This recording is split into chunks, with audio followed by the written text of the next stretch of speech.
You're listening to TFP, the fan's perspective. Here we go. There it is. Let's go. What's going on, Yes, baby? yes, y'all. Ladies and gentlemen, here Pow, we go, pow. back again. This is the fan's perspective. Thank you for tuning in. I am your host, charlietrix, and I'm here with my brother. Remise. What's good, everybody? What's good, everybody? And we got my man. It's your boy jhanboom. What's poppin'? Yes, sir. What's poppin', man? It is a beautiful Saturday. Whew. It is the first episode 2024. Of the year, baby. We're back in. First Happy New Year, episode of the everybody. year. Happy New Year. Happy holidays, all of the stuff that passed since the last episode. Yeah, exactly. You know what? For this episode, you know what I wanted to do? Relax a little bit. Yeah. We're always going so crazy trying to get everything together right up to the last moment, and we did that this time as well. But I got to remind myself now, kick back, relax, and just deliver something. It's the fame. You know? We're getting too famous now. We got to be on point. But, we still down. What's happening? Yeah, anyway, how you guys feeling before we jump off? Good. I wanted to shout out Yeah. my sister Desi real Whoa. quick. Got the because of merch. shirts. I don't know if you see that. Feel me? We in the See that? streets. She made us some merch, so that was really cool. Hell Thanks, yeah. Des. For sure. Yeah, go for it, bro. Yo, we back in it for Saturday of the year 2024. You know how we do it. Your boy jhanboom back in the building. Shout out to the subscribers. People like us. Don't. Back in the streets, man. Hell yeah. Yeah. All right. So to set this episode off, we thought it would only be right if we jump right in with the biggest news of the moment. The viral story of the which day. is crazy viral right now, which Spin is it. Katt Williams on the Shannon Sharp show. Yes. Delivering one hell of a Scorched Earth. Yeah. scorched earth episode. I don't Illuminati know of what comedy. the hell. But he spit fire, basically. Yeah. And let's get into it, man. Katt Williams. I froze up there for a second. Yeah, it's all good. Katt A lot Williams of shit going on. called out so many high-level celebrity Kings of comedians, comedy. Kings of comedy. Word. It was pretty intense. Pow. Did you end up watching it last night? I watched the first hour, which had a lot of the comedian comments. So I saw he called Kevin Hart an industry plant. He said Cedric the Entertainer. He's had an ongoing feud with him over stolen jokes, alleged stolen jokes that Word. Katt says Cedric the Entertainer stole. He talked about Steve Harvey, having a joke battle with him where he embarrassed Steve Harvey over his hairline so bad that Steve That he Harvey quit decided comedy. to become an actor. What else was there? There was Ricky a bunch. Smiley. Ricky Oh, yeah. Smiley. That's what really set Friday. it off. Right on. So Ricky Smiley says that he was supposed to be the pimp in Friday After Next. Right on. And that Katt was supposed to be Santa Claus. Word. And that seemed to be what got Katt going, because that's how they kicked off the show, was Katt trashing Ricky Smiley and talking about how much he put into that character. Yeah, so funny thing, I did watch the episode. I saw Katt go in. It was funny overall. Some of it you could tell he was like on fire roasting, and some of it I thought sounded a little sketchy, Yeah, enhanced. a little enhanced, but who am I to judge? Exaggerated as hell. But I will say that this morning, after all the craziness out there, I saw Ice Cube do a little, Yeah. talk about it a little bit. And the only thing he said that Katt was actually pretty much on point, but there was two things that he wanted to address. And one of them was that he would never write in some crazy rape scene Word. into a movie like that. Yeah. I know the scene they're talking about. Well, It's that's in at the the end. movie, but But it was like for Funny ass it's- scene, they too. leave it to the imagination, not like graphically messed up. And the other thing was that he was just saying that when they do these roles, that they often have more than one person try out for the role. Right on. So it is a fact that the other dude Tried out. did try out for the role. It just Yeah. wasn't going to be him, and they thought he'd be better Did- at Santa Claus. Now, he also did say, though, that the Katt's part was actually only a small part just as small as the Santa Claus part until Katt got in it. Yeah. And he started delivering so heavy that they kept expanding his role and expanding his role, and that it became as big as what it is. And now everybody is kind of like one of the coolest roles in that. It put Katt on the map for sure. That was when a lot of people realized who he was, and he started killing the game. Yeah. And he really did have 2 killer stand-ups after that. You know, at least. He did. A bunch of stuff. Something like a pimp. Here's what's crazy about that is how viral that thing went. And what do you think it is about that makes it get so big? Is it the name? A lot of name drops, man. You know, you got this type of mindset of the comedy industry, and then you have, first of all, you can't really argue with Katt. He does have some great stand-up comedies. He's a heavyweight. He's a heavyweight. He's on Netflix. He's been in the game for almost 20 years. You know what I'm saying? And you expect him to be on the same kind of group as all the comedians essentially are. And then he hits you with this complete opposite and puts you in on some gems behind the scenes of what's really going on in this comedy industry. And it's just like, yo, what the fuck? Like, I thought it was all peaches and cream in that type of, but it's really not. It's not. So the funny thing to me is some of it I was very skeptical of.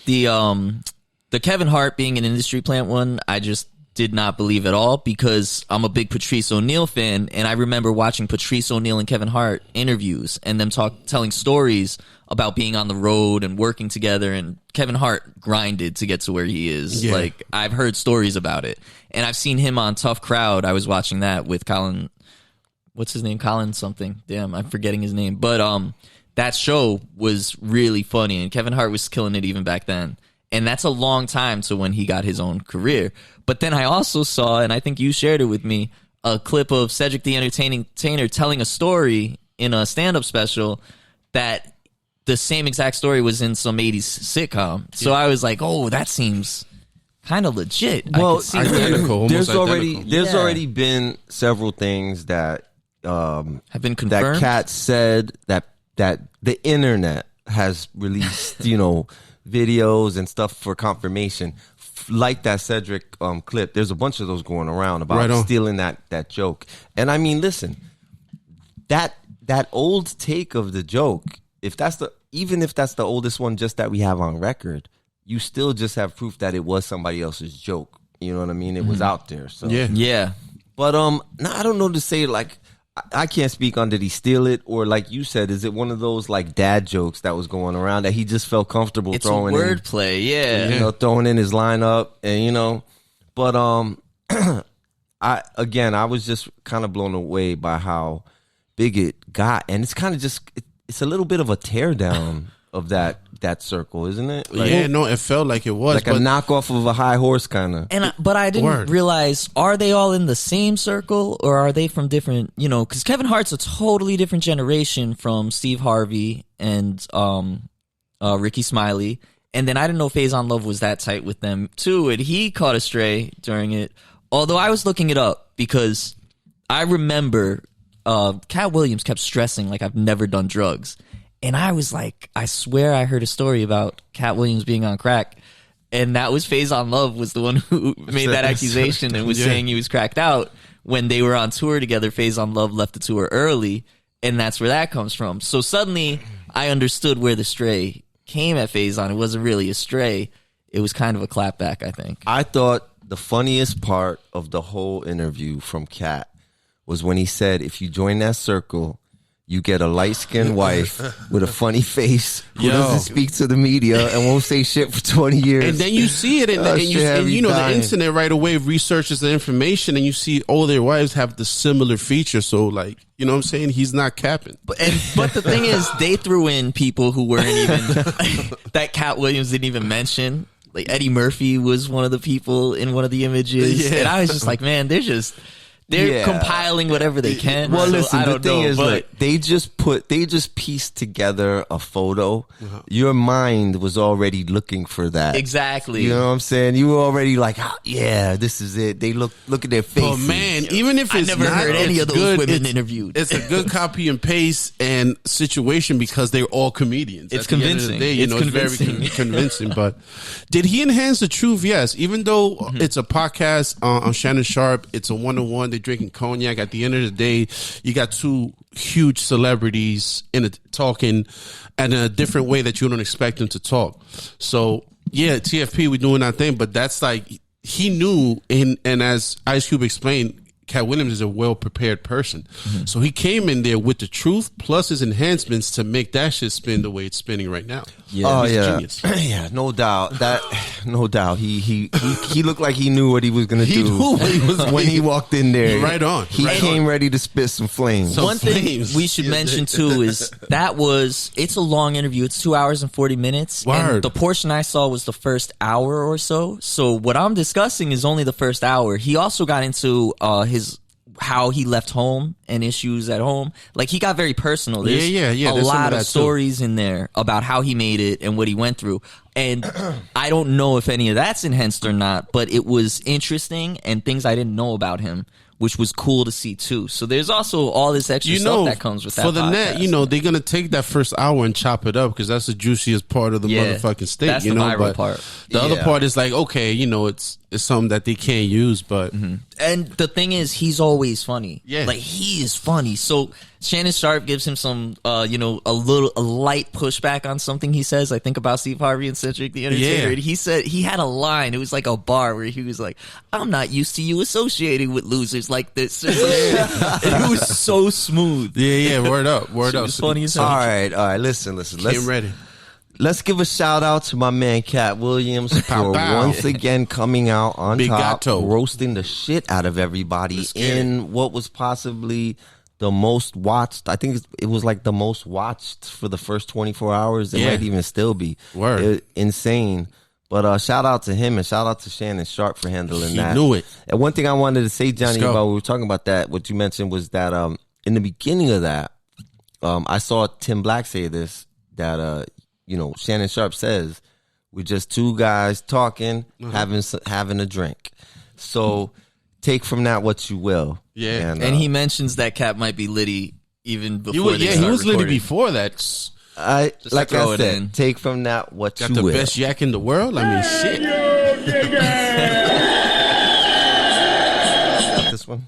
Yeah, so speaking of, the internet sleuths putting together a story, compiling evidence, and trying to sell us on some rumors and hearsay. This one will piss a few people off. You know it. So one of the biggest stories last week that I saw was that a lot of people say Trump shits himself on the regular. Oh, we got him. And the reason I saw it was because the Trump team actually responded to former Congressman Adam Kinzinger, who said Trump smells terrible. He smells horrendous. And that, there's some diaper change situations going on. And then I heard, I don't know what to do with Clip it on your shirt. Yeah, got the enhanced voice. Right. Listen, they're calling him Diaper Don. Diaper Don Diaper was Don. trending. No way. So the other two people to accuse him of shitting himself were from a long time ago. The Apprentice. But one of them was Kathy Griffin, who clearly hates Trump. There's a beef. So I don't know how much veracity we can give to that. The other was a guy named Noel Kassler. I'm not familiar with him, but his story was hilarious. And he talked about producers having nicknames for the guys who had to help Trump get changed because he'd get upset and soil himself. Then some dude on TikTok, now I don't know if this was somebody sharing a separate TikTok or if this was his page. I saw on TikTok, Sandy Verdugo was the name of the person, but it was a story about sitting in a restaurant with his father, and Trump smelled so horrendous at this restaurant that they asked Trump to leave. Feces everywhere. Then the TikTok people started to compile videos of Trump in, different situations where it looked like the people around him smelled something nasty. Damn. And just like with the photos of the couples, it was like, you know what? My mind is primed to look for something, but like Erdogan looks like he smells shit right now. Well, and supposedly that was one of the stories that he shit himself in that meeting. And is it when he gets nervous or he's about to hit a punchline? No, he it's like he doesn't have control of his movements because of all the speed that he was taking from the fucking what do they call that? What was the shit he was on? Sudafed, right? Sudafed or some shit like that. But check this out. Here's the thing: is like, nobody's stamping down no hardcore evidence or whatever. Right on. Other than it's kind of weird that there is so many people that came out. And the other thing was just putting together pictures of him in what looks like he's wearing a diaper. Now, listen, he's an old man, so that's what it is. But apparently, he's been shitting himself for like 20 years. So Right, going back to the 90s or thousands. And again, this could be just one of those stupid internet joke things that could be went a viral. troll, but it's so fun to think It is Trump is fucking- shitting himself, and all these very high up important people have to sit there and deal with it Yeah. throughout his presidency because this is also the leader of the free world apparently. Shit so is shit. Now I gotta Walking just in accept it. with I a don't give a damn diaper who it is. full of shit. MBS. And how does he just walk around Stuck. and not think, hey, somebody give me the Secret Service in the bathroom and somebody change me real quick? You know what I'm Right. saying? Like, why he just chilling with the shit and going through a whole hour of a meeting? Well, you know? they said, like, and The Apprentice, it got so bad that when he spazzed out one time that they had to pause recording so he can go get cleaned up. They started nicknaming the dude that would help him clean himself up. It was like Depends or something like that. You know, he had a nickname for it. Allegedly. But here's what I want to know. I want to know what Omarosa has to say about this. Yeah. I feel like she'd have the spiciest take. The people behind of the all. scenes. That's Did they the one. sound maybe a disclaimer? Like, did he had him sound from Bad Boy? If you say anything about this shit, you know, you might get in some type of trouble. Right? There's NDAs. There's shit NDAs. That's why Penn and Teller haven't spoken out. Well, Oh, Teller never okay. speaks, but Penn Could be, I feel like you he would let us know. But shit is shit. I don't care who was sitting next to me, man. I'm getting out of there. Yeah, I'm vanishing. Fast. Ninja vanish, bro. But if your country's foreign aid depends on you sitting there and, you know, Sorry, man. I'm gonna have to take a L for the country. I can only take about 6 minutes of shit that Right. close because it might be real potent. Got the steam coming out of it. It's terrible. oof, steam, bro. All right, listen, I think I've had enough of that shit. Story. Crazy. It's probably bullshit. For sure. It's definitely, there's some shit involved. Here is another story that's probably bullshit, but who knows this day and age. Rumors of This a one. 10-foot alien-like creature running through Miami mall surface this week. I found this shit to be Let's a get pretty it. interesting story.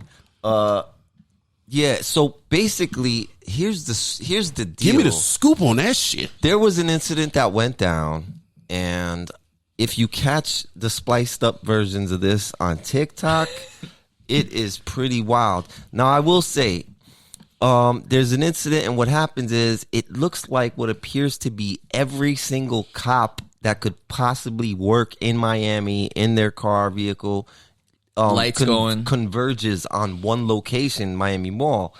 And, you know, you see the footage.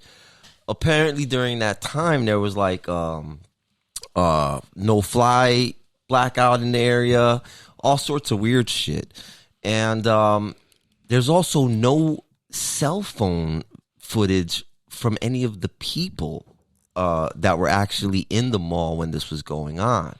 But some of the stories are from people supposedly in the mall recording themselves after they left, saying they saw 8 to 10 foot tall shadows that look like they could be solid form but maybe gas. They would disappear then reappear. They were chasing people. Some people started shooting at the shadows. It's a really weird, crazy story. But the thing that makes it all freaking weird Plot is thickens. that they're not putting out any footage. You know that mall's got cameras Right on on, every right on. goddamn angle. And the other thing that's weird is that there's so many people and not one person was filming inside. Like nobody had their cell phones. Yeah. Now that's the first thing people, run So to. that's kind of the angle for the conspiracy. But here's the thing. Then they had that video outside of the cop cars, and people were claiming that there's a figure in those videos, which I think Word. is nonsense. It's a little weird, but, a little different. they had an arrow. They were pointing at it. It looks like the Bigfoot picture from, 60 years ago. So I think bullshit. But you never know. I don't know. You never know. There's a lot of shrooms people on that shit. too. I think there might have been a gas leak in the mall, maybe. This is what is reported in this article in Forbes about that specific clip. it says a clearer video that closely matches the alleged alien clip actually appears to be 2 to 3 people, likely police officers, walking together between the squad cars and an area near the mall. Thank you. So TMZ, I saw TMZ put that footage and I was so annoyed, bro. Come on, TMZ. But Miami PD had to respond to it. No, they put out a statement like, no, that's a shadow. Relax, everybody. But listen, here's the thing. Why the hell was every single... There was like 200 police cars lined up out there. It was insane. Yeah, I did see some of that footage. What the hell was that about? I mean, I don't know what, essentially the situation, but I'm just thinking like something must have been there that caught the eye. Maybe it wasn't an alien, but maybe some type of new animal out there, like I saw the beaver porcupine. You can't turn everything into the animal segment. I don't know, man. The only scientific, assassin. the new scientific thing is to, I've seen an alien and I know that they exist. So I think it could be. Was it 10 feet tall? No, it was not 10 feet tall. And these people are saying that these are interdimensional beings. Some people. Everything at the Miami Mall. Interdimensional. Huh? Miami Mall gets Miami is like popping that. right now, I guess. Well, wasn't there... This was another ridiculous one. Like a year ago, there was a phone call, and it was a family calling the cops to be like, there's creatures in our backyard. They're really tall. Do you remember that? There was an alien phone call thing. Yes. A call to the police and everything. And they had video footage. That turned out to be complete bullshit. Bogus. False. So I feel like people are falling onto this, the new 10-foot tall aliens. They're replacing the grays. They're the new bogus ones. I think it's possible that with shots fired, cops went ham to react, like right on. letting this shit go down. The whole squad, every cop was nah, not in Miami. We don't play that. No aliens. Maybe that's why they all formed on there. Just People criminals. probably ain't gonna like that version of it. It is much cooler to think that 10-foot tall, interdimensional alien beings flashed up out of nowhere, started chasing people through the mall. Shooting them. People were popping the bullets. They were just dipping through them like the Matrix. And then 11 came out, psychically flew them right back through the portal, like in season 2 of Stranger Things. When you have responsible reporting about the story coming out of TMZ, all we can do is speculate that is probably... I love TMZ stories. TMZ, They're so man. ridiculous. But it was funny to try and figure out why people were talking about aliens in Miami for a while and be like, damn, man, this one's so obviously bogus. Could we not feed into this? I want a good one. I want a good alien story. I don't know. Let's leave it up in the air on whether this is... Wordplay up in the air. Let's leave it up in the air whether this Like a is UFO. bogus. You're listening to TFP, the fan's perspective. Boom. Yo, so we back in the streets again. Your boy jhanboom back, kicking off another local news topic. And besides Katt Williams, besides Katt Williams clapping back, there's another cat that's coming back as well, and that's the Bobcat. Now, the Bobcat, you're probably wondering why we're so intrigued with the story, but the thing is, in 1991, the Bobcat was really considered an endangered species. So they was about to be extinct because once they turned 1 to 2 years old, they was getting unfortunately hit by cars, accidents. So this surge that is happening now in Jersey is great for us to do a conservation. Conservation. We got to translate this. Yeah. So it's good for the bobcat population.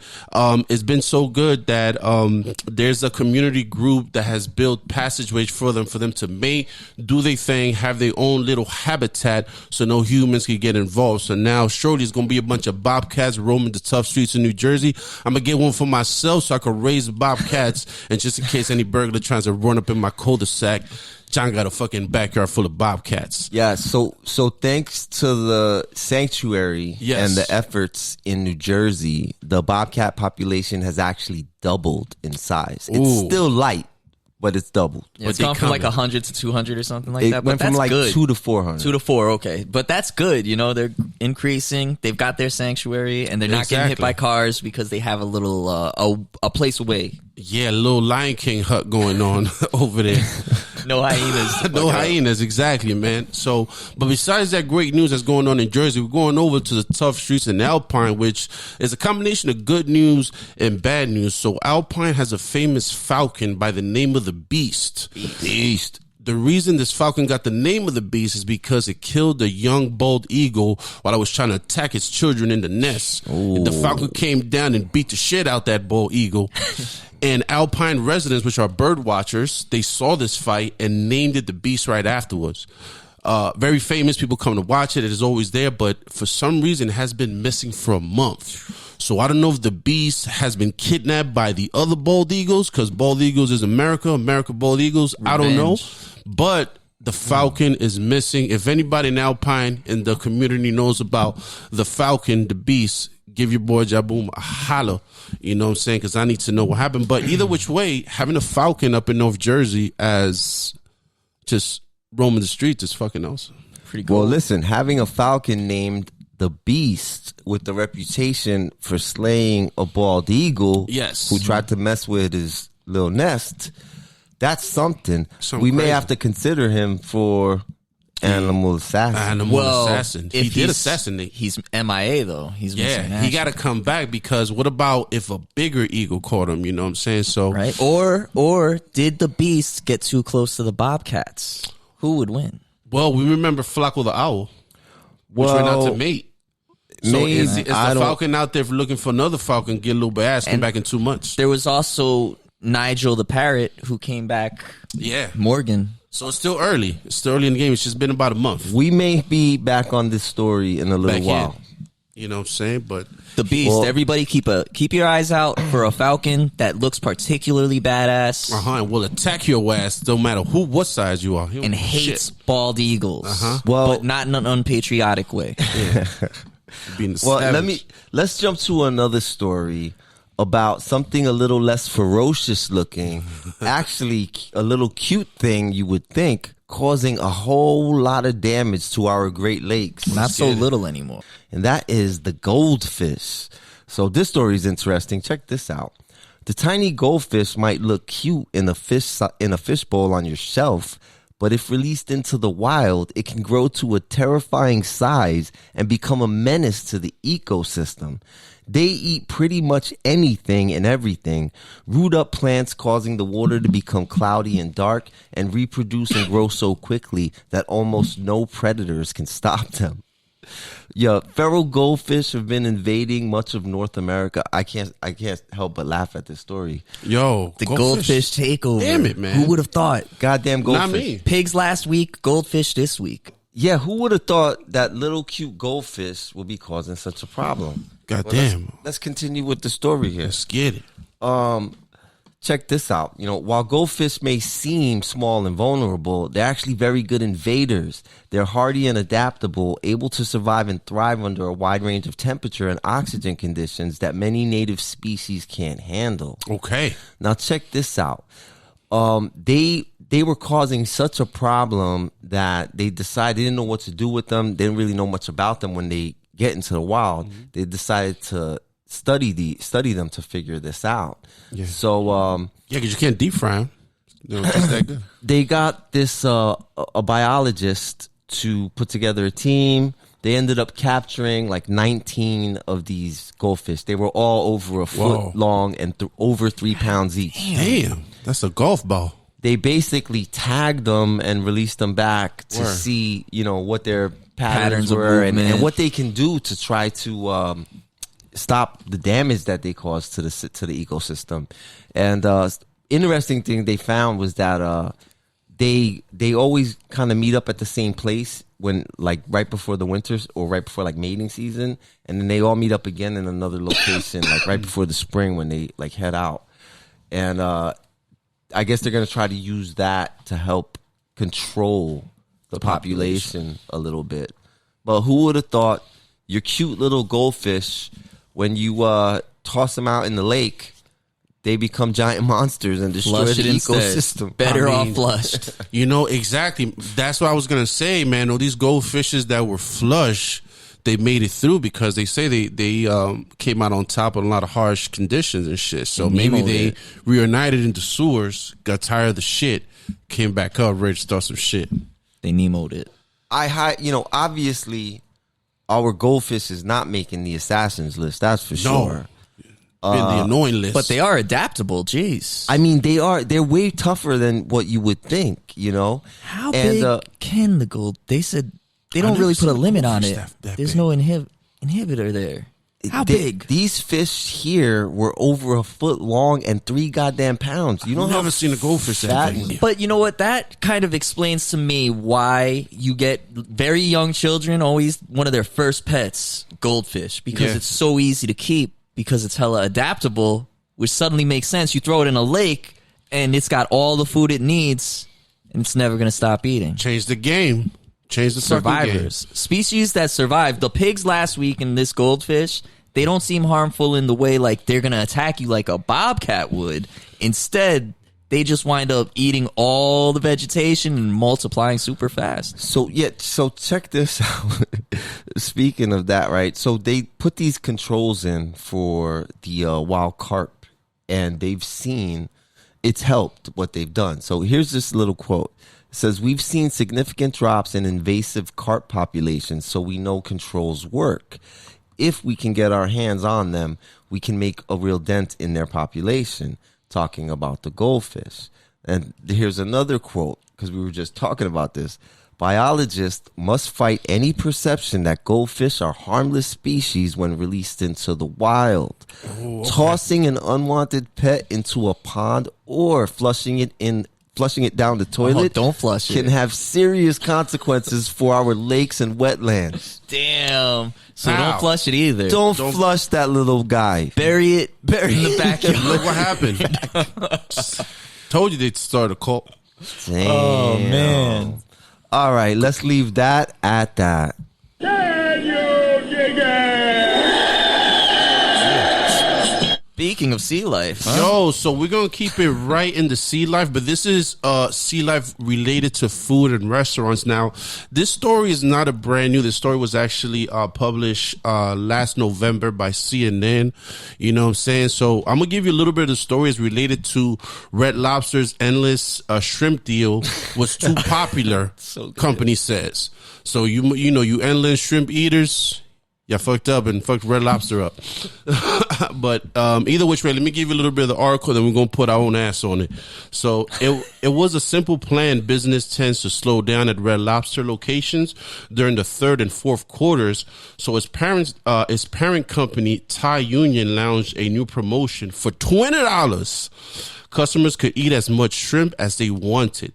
The promotion has been a tradition at the chain for more than 18 years, but in June, the company announced that its endless shrimp would become a permanent fixture on the menu. That's when they fucked up. "We knew the price was cheap, but the idea was to but the idea was to bring more traffic into the restaurants," Thai Union CFO says Ludovic Gardner. In the earnings call earlier that month. So this is November, earlier that month. If you don't know that month, you're stupid. Let's go. Turns out the plan turned out a little too well. The company said in its third quarter earnings, more customers took advantage of the seafoods chain unlimited endless shrimp deal that expected to be the shit. But what happened was the chain roughly lost $11 million during the third quarter because of this promotion that they put on the menu as a topic. $11 million. 11 mil. Shrimp. Eating. Profit lost. Now, Red Lobster saw a traffic increase of 2% compared to his last quarter and 4% compared to his previous year, but the company didn't expect the proportion of the customers chosen to participate in the deal to be as high. So now customers are coming to Red Lobster and just ordering the endless shrimp and just chilling. So oh my God. So to put a little bit more of the story that I'm talking about, and also something that I've seen, because your algorithms now, I'm looking at this story, I'm getting reels. So during this problem, and I just seen one or two, there's people that go and they rate restaurants, the foodie addicts and stuff. Mm-hmm. This dude that went to Red Lobster to do just that. The waitress told them, even though it was him, his wife, and his kids, that if he shares his unlimited shrimp with the table, They all get it. one or two, he has to at least purchase one more, even though they Okay. all had their separate meals. That's fair. So he was like, yo, like, you know, but it's just 1 or 2 shrimp, you know, it's endless. But either which way, this problem caused a chain reaction to the lower servers and managers to have that kind of press and become waiters plus security and making sure that that endless shrimp stays within that person, you know, that it doesn't get passed around, because right now we 11 so they had to right? police the shrimp they had to intake. police the Yeah. shrimp during the 3rd and 4th quarter First because it's- of this discrepancy. First it's the food reviewers, then it's the mukbang people. Oh, you know they doing no mukbang. Straight up mukbang with the endless shrimp. Wow. You know what I'm saying? So now the endless shrimp has officially been taken off the menu. You know, they do have a little lobster and shrimp deal going on right now. I don't eat shrimp particularly, but lobster is good. So took it off the menu, 11 mil down, 3rd quarter, Red Lobster fucked up. Man, Bad bad business decision. What else can we say but this?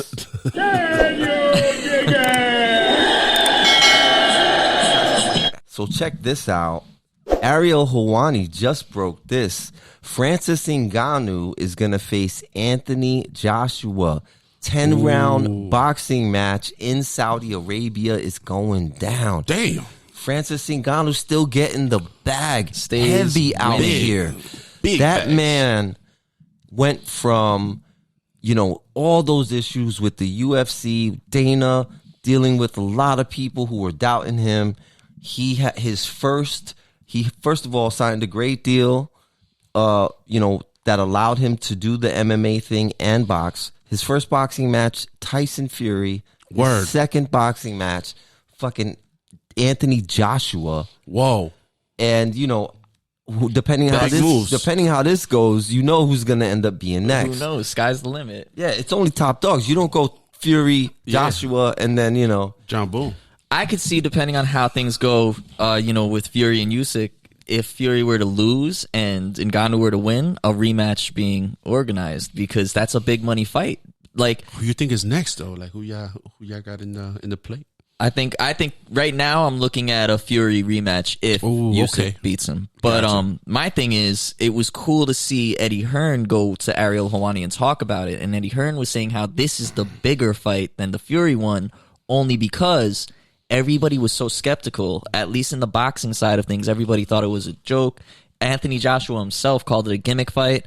We even have a video where I was very skeptical that Ngannou even had a chance. And then he showed out and did so well against Tyson Fury that when Eddie Hearn called it a gimmick fight again to Helwani immediately was like, what are you talking about? This is a serious challenge for Joshua.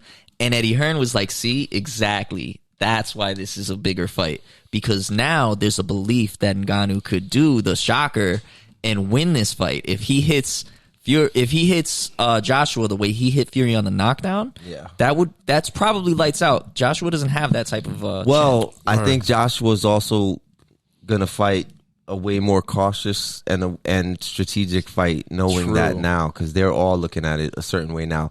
The other thing I was going to say, Johnny, is my expectation is that even if it's another 12-round fight Word. where he keeps it close, Word.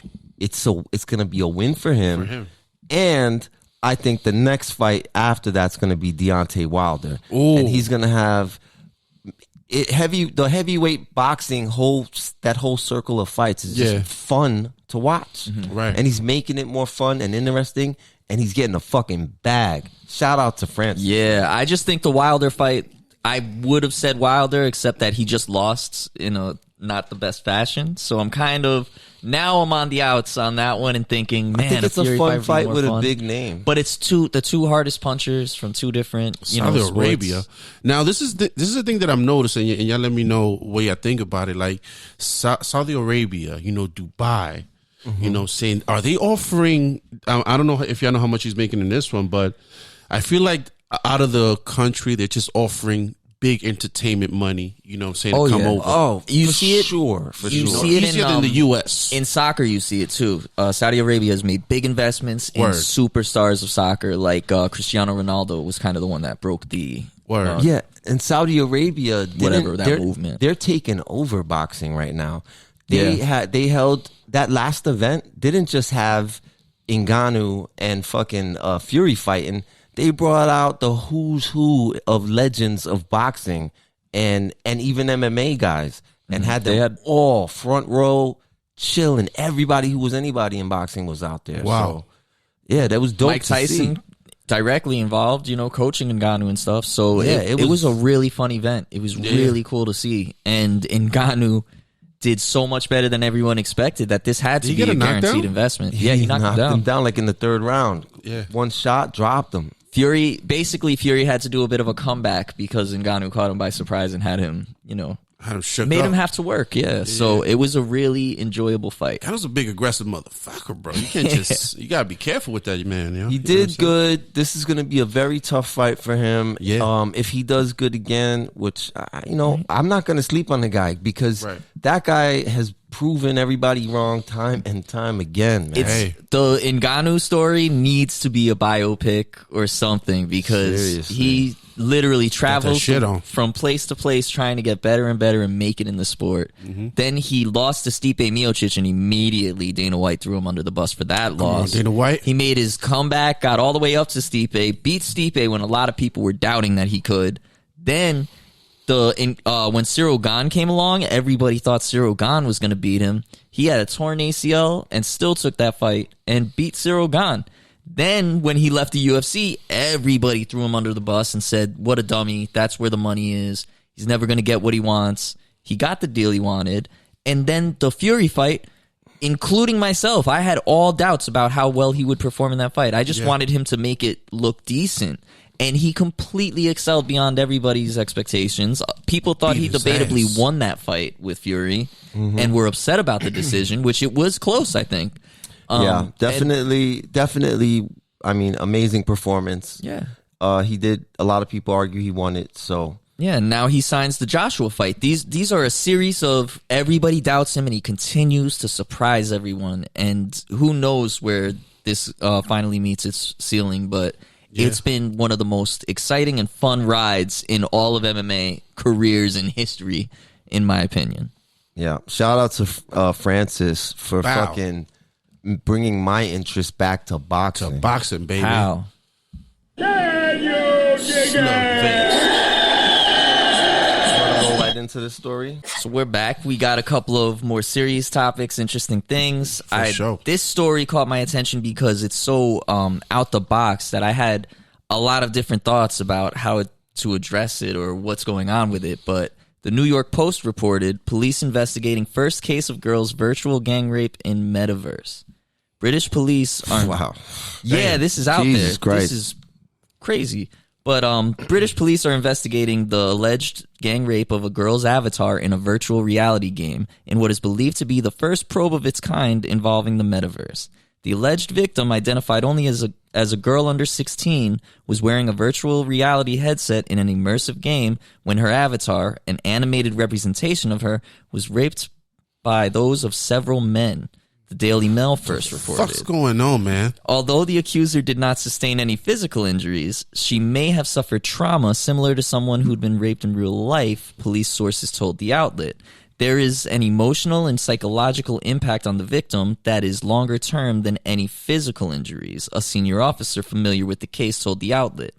So my initial thought, my first thing was just turn the game off. You know what I mean? Right. But I also think to myself that I came up at a different time. I don't play virtual reality games with a headset on, and I don't know how connected to the character these people are, these kids are, or how they've grown up being these characters or something. Kids love things like Roblox, Minecraft. They build their own worlds. They interact with each other in these worlds. Yeah. And I just don't know even how to tackle that concept.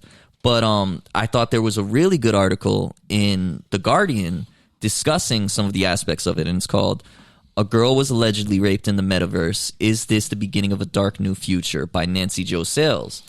And she kind of put it into a different perspective. Like, she mentioned one of the things people were saying about it was when I turn on Call of Duty, my avatar gets killed a bunch of times, and I get annoyed Word. But nobody needs to be arrested because I got killed. And her response is, that's the point of the game. You turn on Call of Duty, you go into it to do a gunfight with other people. Right. Whereas in this case, the game's goal isn't to have this girl be attacked and assaulted by a bunch of random avatars in the game. The fuck? Which was, one of those things that kind of adds some interest to it, as far as there really might be psychological blows. I don't connect with it. It's a boomer moment for me, but I'm not going to discount it until I hear more, because we don't even know what game it was or I what mean, the. I don't know. What It's a kind of weird game It's a weird story, has that and in it? that shouldn't be a feature allowable. Yeah, how does that go down? Feature even happen? I think that right in that case,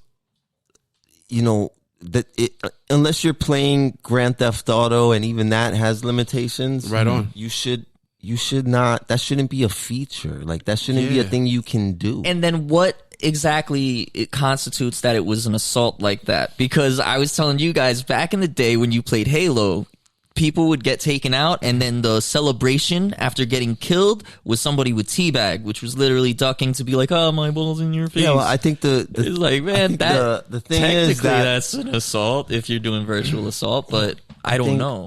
I think the thing is, like, you're playing a game with your other male friends, doing a joke, in this environment where you just killed him anyway. Yeah. The teabagging after he's dead is the less offensive thing, probably, right? But I mean, in this case, the fact that it's kids, and the fact that this is what they're thinking they should be doing, is where the fucked up part is. Yeah, And right. This also, is where they need to be addressed. if people Right think they can get away with doing this, particularly to someone underage, creepers are going to flock to the opportunity to do some creepy shit, Yeah, gotcha. is the concern, Yeah. How does Meta or anything with a metaverse or any of these technology companies address this sort of thing to protect the kids from any type of situation like that? Yeah, what because the it's fuck? not just video game assaults like that. But I remember chat rooms had creepers back in the day when we were growing up, and you could just go into chat rooms. But now there's a virtual avatar and all these interactions, and people are closer. You see videos where kids will meet a friend that they played Call of Duty with from across the country, and they get all excited and hug it out. But there's also the worry of, what about some random psycho playing video games with your kid and, telling them craziness? Who knows? So it triggered me, like my thoughts of, damn, I take a lot of shit for granted when I jump on COD and talk a bunch of shit. Yeah. You don't know who's on the other side. Mm-hmm. It could be Leroy from up the street. I don't know, man. I don't know, guys. I think I can't get past the fact that there's a feature in Meta where you're allowed to gang rape someone. What game is this? Yeah, someone. what's going what game on? is this? Who made this? Who made Zuckerberg this? made this? Right. You know what I'm saying?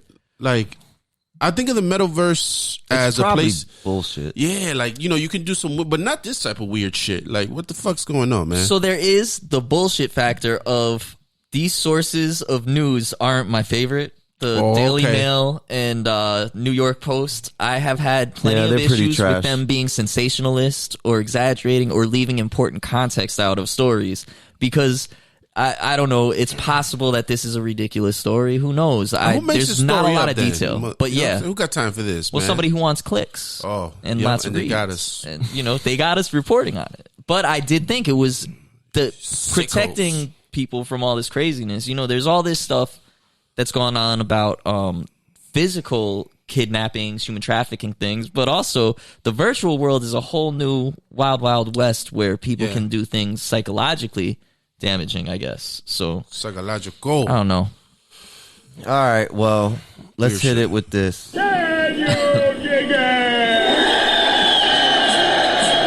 What else And we then got? on the policy tip, I wanted to talk about how much Eric Adams sucks again. Can't stand Damn it, Adams. Mayor Adams. Got this from Hellgate NYC. The article is, the NYPD spent $150 million to catch fare beaters who cost the MTA $104,000. That is correct. They spent $155 million in 2023 on protecting the subway system and catching fare beaters. In 2022, that figure was $4 million. Whoa. Yeah, so this is a massive Those increase. are those cops chilling in the bus This is Eric terminals, Adams right? who wants to cut all sorts of funding to Close libraries. libraries and schools. Cut school funding. Blame it on the immigration system. Meanwhile, he's dropping $150 million to pay overtime funds, and you know what it yielded? $100,000 in tickets and fines. Yep, a near 4,000% cost increase, and the result of adding 1,000 additional cops to patrol the subway system. Wow. Here's the thing. Across the city, major crime did drop 2%, amounting to a total of 48 fewer serious crimes like murder, rape, and robbery. But if you're following these types of statistics, that's happening across the country. It's just, it's a norm. After the lockdowns, violent crime started to decrease and go back to norms, which, I mean, if you follow this show, we've talked about why we expected that to happen. Word. But here's the crazy thing. The number of assaults on the subway, on the other hand, actually went up. So even though they spent $155 million on more police, paid a bunch of overtime, more than 1,000 additional cops in the subway system, there were more subway assaults than last year when they spent $4 million and had 1,000 less cops. Right, because that be happening in the carts and shit. So the cops are probably upstairs, beef be inside the subway. They don't go in there. There's like, when you walk through the subway, they're in groups of 3 or 4, just standing there, not doing much, and they're waiting to catch fare beaters. They're waiting to catch, the people hopping, and instead of Being something down serious is going when on. the shit's I happening. just- Come on, man. Bro, I'm on the subway at least twice a week to go to and from work, right? Word. And I have seen many a near altercation, things almost happening, and there's no police to be found anywhere near it. But I do see them on my walk through the Port Authority or up to the stairs to get to 100 and, whatever. Don't want to give away my locations, but yeah, I do see them. They're just not doing anything to address any of the major things that man. I've seen or the near damage things. Yeah. I saw a homeless guy almost get pepper sprayed. I was on the same car, and I was like, shit, I'm going to have to deal with coughing and choking on this pepper spray too because we're in an enclosed space. And it was between 125th and 59th Street. It was a long, awkward ride where I understood why the woman was had her pepper spray out. 3 of us stood between her and the homeless guy who was being weird and a little crazy. But, it all was copacetic because there was enough people to avoid something going down. Right. But that wasn't where the police were. When I walked up, they were just standing up a level up from the platform. Sure looked at Yeah, me. You know it's what just happened? It's just when you look at this stuff, it's always with Eric Adams. It's always foul. Everything when you look behind the curtain, is some foul shit going on with him, man. Every time, every fucking time. Actually, if people want to take a better look at how ridiculous Eric Adams is, check out Oliemi Olorin. You can find her on YouTube. You find her on all social media. She's great. And he right now trying to do something crazy like suing the bus, the charter bus that dropped off all the immigrants from Texas. Oh yeah, but I actually agree that he should be Right. pressing them for doing that. That's a crazy publicity stunt for another state to Yeah. be just taking people who don't know what's going on really and putting them in a place where they didn't give them any warning or time to prepare Right. to They just help took these them in. people out. They just drop them Yeah, off. but Eric Adams is still, and you take a deep dive into that guy, it's horrendous. It's sad that he got into the position. But yeah, I do want to talk about that Oliemi documentary. Her coverage of Eric Adams is the most thorough breakdown that you could possibly get. I think how long is it? It's a long video, but it's worth it. You see every aspect of him from how he got in to what he's done with his position and how he's handled it. Damn. Really good, It's an hour and 50 minutes, basically. The whole story of Eric Adams and his bullshit. Yeah, it's great. What's that on? It's on YouTube. YouTube? It's YouTube at Olorinatti, OLURINATTI. But I encourage people to check that out. And if you're there anyway, checking that out, you might as well check out the ones you just dropped on the voting 2024 election. That's another great one. Word. Yeah. It shows you all sides of it, not just, people have either one thought about voting or another. She gives you a lot of different angles and discussions about it. Sounds dope. It's Sounds called the Ultimate 2024 Election Survival Guide. Yeah, so Oliemi's doing amazing work. Her YouTube channel, to How? me, is must subscribe. A lot of informative, great takes. She's awesome as far as left content creators go. She got a fat ass. All right. Woo. And I think that is all we got for today. It's a beautiful Saturday. You know. And we're going to sign off. Pow. You got some peace, love you want to shout out anybody? Peace out to everyone. Yo, thanks again for coming in into our world, TFP world. Hope you enjoyed all the topics, all the things we talked about, man. You know, jhanboom in the house. Fuck you. Yep. And shout out to everybody that made Christmas and New Year's a lot of fun for me. Yo. Love you, everybody. Shout out, man. Thank you. Number the gang. Thank you to everybody watching and subscribing because subscribers have gone up, so shout out. Appreciate you all. Can you dig it?